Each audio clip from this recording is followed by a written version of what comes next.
আশা করি আল্লাহ সবাইকে ভালো লাগছে। তো গাইস হিরো আলমকে কিভাবে মারা হইতেছে তো আপনারা দেখেন এই ভিডিওটা দেখার পরে আমি বলতেছি যে কি কারণে তাকে মারা হয়েছে। এইভাবে মারাটা একদম ঠিক না।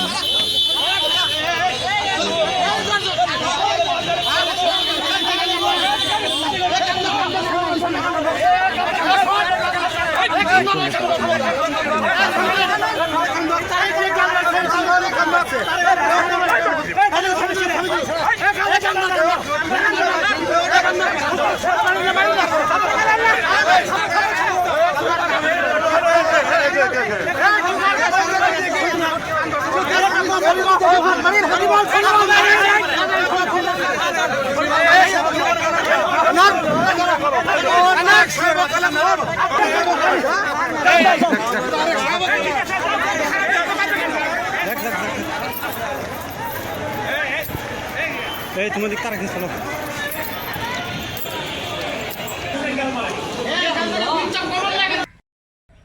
তো গাইস আপনারা কম বেশি হয়তো সবাই দেখলেন যে হিরো আলমকে কিভাবে মারা হইতাছে। তাকে যে যেমনভাবে পাচ্ছে লাথি ঘুষি টাইনে হেরসাইনো তো মানে ইচ্ছা মতো সবাই আর কি গণদোলাই দিল। তো গাইস কি কারণে দিল হয়তো আপনারা জানেন না। তো গাইস আমি A to Z আপনাদেরকে এই ভিডিওর মধ্যে আর কি জানাইতেছি। তো গাইস বাংলাদেশে এমন কোনো মানুষ নাই যে নাকি হিরো আলমকে চিনে না। অনলি বাংলাদেশ না, আমাদের ইন্ডিয়া বলেন, সৌদি আরব বা বেলেগ কান্ট্রিতে হিরো আলমকে আর কি সবাই চিনে। তো গাইস আমরা হিরো আলমকে সবাই চিনি একজন কন্টেন্ট ক্রিয়েটর হিসাবে, একজন ইউটিউবার হিসাবে। লাহে কি মাঝে তো শর্ট ফিল্মও করতো অ্যান্ড লাস্টে কী করলো, সে ফিল্ম জগতেও কাম করলো। তো আমরা সবাই তাকে চিনি। তো গাইস তাছাড়াও হিরো আলম কী করে, যখন ইলেকশনের সময় আসে সে MLA বলেন মানে কিছুমান পক্ষ নিয়ে সে আর কি ইলেকশন আর কি নির্দলীয়ও খেলায় আর কি। তাকে আমরা ইলেকশন একজন হিসাবেও নেতা হিসাবেও আমরা আর কি জানি।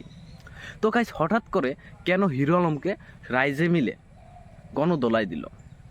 তো গাইস হিরো আলম বলছে সে তাকে নাকি মানে বিএনপির লোক খালেদা জিয়ার যেগুলা আছে সংগঠন আছে মানে কর্মী আছে, তারা নাকি হিরো আলমকে পিটাইছে। তো তাদের আর কি প্রবলেমটা হলো কি, হিরো আলম নাকি তাদের বিপক্ষে কথা বলছে, তাদের বিপক্ষে মানে প্রতিবাদ করছে। এই কারণ নিয়ে বিএনপির লোককে হিরো আলমকে আর কি পিটাইছে।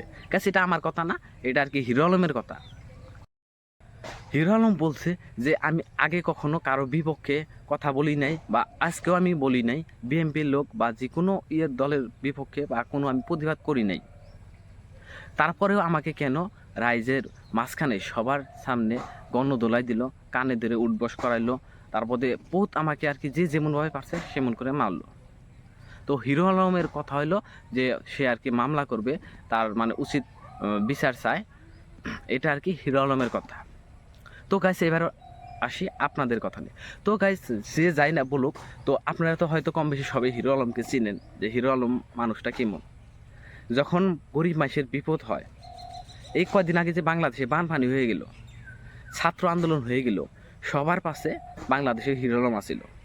তো গাইস মানুষ দেখতে চেহারা মানে প্রপারলি ঠিক না হলেও তার মনটা বহুত ভালো। আমরা সবাই জানি যে গরিব মানুষের পাশে সবসময় হিরো আলম থাকে আর কি।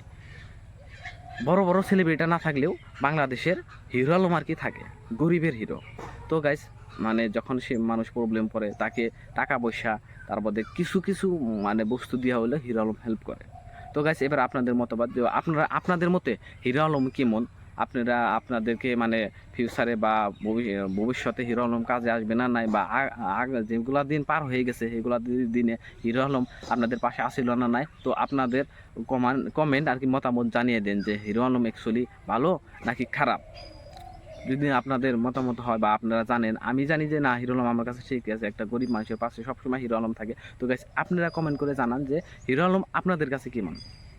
এটাই আর কি আমার ভিডিও, যে একটা মানুষকে রাস্তায় ফেলে এরকম করে, যেহেতু সে একটা সেলিব্রিটি আর ধরতে গেলে সবাই তাকে চিনে, সবাই তাকে জানে, তাকে এরভাবে অপমান করা, তাকে এরকম করে মারা আইনীয়ভাবে একটা অপরাধ। যেহেতু বাংলাদেশে আইন আছে, কানুন আছে। তো গাইস এটা আইনের হাতে দিল তা হয়তো, কিন্তু আইনের হাতে দেয় নাই।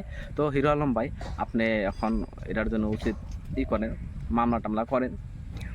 ঠিক আছে গাইস, আশা করি আপনারা ভিডিওটা দেখলেন, সবাই বুঝতে পারলেন। নেক্সট ভিডিও আমি কি হয় হিরো আলমকে নিয়ে আমি নেক্সট ভিডিও আর কি খুব জলদি আনতেছি।